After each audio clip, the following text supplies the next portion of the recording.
বুঝতে পারছো না? আমরা তো আমিরা তো এই 10 বছর ধরে জানাচ্ছি, বড় দুঃখের সাথে বলছি আমার কম, তুমি যদি বাঁচতে নাও চাও, তোমার এই ছোট্ট ফুটফুটে বাচ্চা ছেলেটা, বাচ্চা মেয়েটা কি অপরাধ করেছে তোমার ঘরে জন্ম নিয়ে? তুমি তার কথা একটু ভাববে না?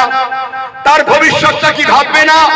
সে আগামী দিন স্কুলে যাবে, মুসলমান হওয়ার কারণে রেপ হবে, যারা রেপ করবে, কাশ্মীরে যেমন 80টাকে রেপ যারা করেছিল তাদেরকে ফুলের মালা দিয়ে তাদের জন্য মিছিল বেরিয়েছিল। তুমি মুসলমান হওয়ার জন্য তোমার ঘরে বেটিটাকে রেপ করবে, আর তাকে যারা রেপ করবে তাকে আগামী দিন সিংহাসনে বসাবার জন্য জনগণ তার পিছনে দাঁড়াবে। কবে বুঝবে?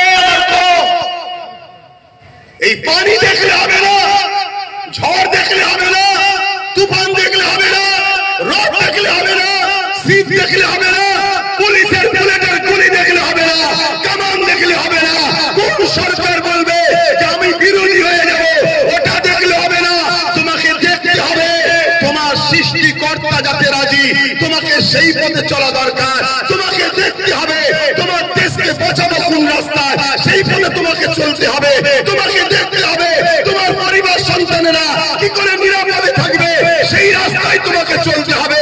এটা চলতে গিয়ে যদি কেন্দ্র সরকার তোমার বিরুদ্ধে যুদ্ধের ঘোষণা দেয়, ওই যুদ্ধকেও তোমাকে অ্যাকসেপ্ট করতে হবে। রাজ্য সরকার যদি বলে তোমার দুশ্মন হয়ে গেছি, তার বিরুদ্ধেও তোমাকে তৈরি হতে হবে। এটাই আরে তোমার প্রকৃত মানবতা, এটাই আরে তোমার প্রকৃত মনুষ্যত্ব, এটাই আরে তোমার প্রকৃত মনুষ্যত্ব। যদি এটা তোমার মধ্যে না থাকে, তুমি একটা মরা, তুমি বেঁচে থেকে কোনো লাভ নেই। তোমার মতো সমাজে কীট পতঙ্গ থেকে আমার কওমের কি ক্ষতি হচ্ছে শোনো। তুমি ইনসাফের রাস্তায় পাওয়া যায় না, তোমাকে ইনসানিয়তের রাস্তায় পাওয়া যায় না। তোমাকে গরিব দুঃখী কৃষক দলিত আদিবাসী হিন্দু মতুয়া শিখ পাঞ্জাবি অসহায়দের রাস্তায় তোমায় পাওয়া যায় না। তোমাকে পাওয়া যায় এদেরকে যারা লোটে সেই শাসককে চাটুকারি করাতে পাওয়া যাচ্ছে। তোমার মতো অসভ্য থাকার থেকে এই সমাজ তোমাকে মুক্ত হওয়াটাই ভালো। আজ বড় দুঃখের সাথে গুটি কতক কথা বলছি। ওয়াকাফ নিয়ে সবাই বলেছে, আমি হয়তো বলতে পারবো কি জানি না, কারণ আপনাদের সেই মন মানসিকতা এখনো আছে কি আমি জানি না।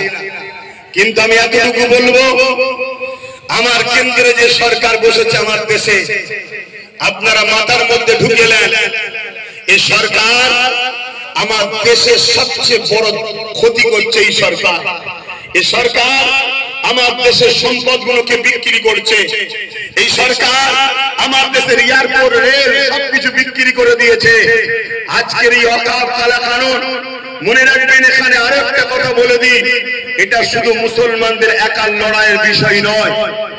যেমন ইসলামিক সম্পদের উপরে আঘাত দিয়েছে, কিন্তু কেন্দ্র সরকার এই আইনটা করতে গিয়ে সর্বপ্রথম যার উপরে আঘাত দিয়েছে, ওই আঘাতটা হলো আমার দেশের সংবিধানের উপরে আঘাত দিয়েছে।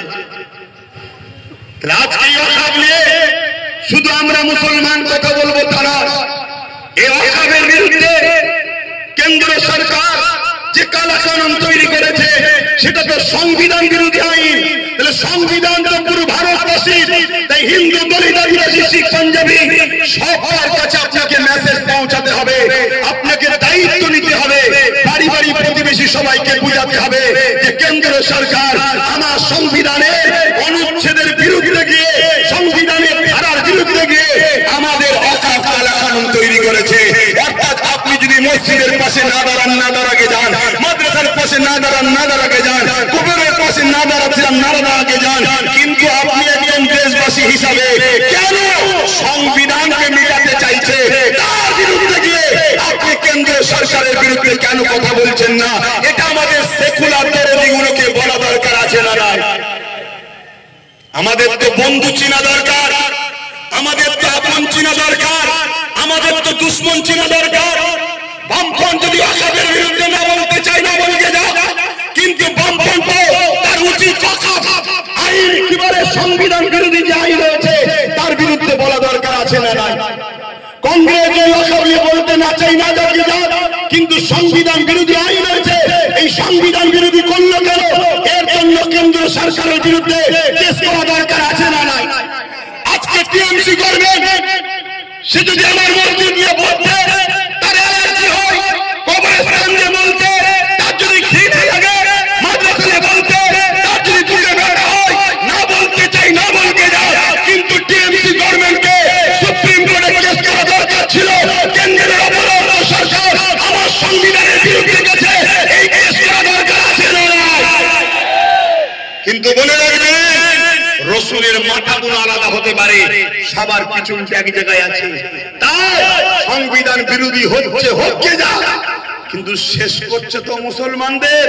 অতএব মোচকে একটু হেসে চুপ থাকো, মোচকে একটু হেসে চুপ থাকো। এইরকম একটা জায়গায় যদি আপনারা এই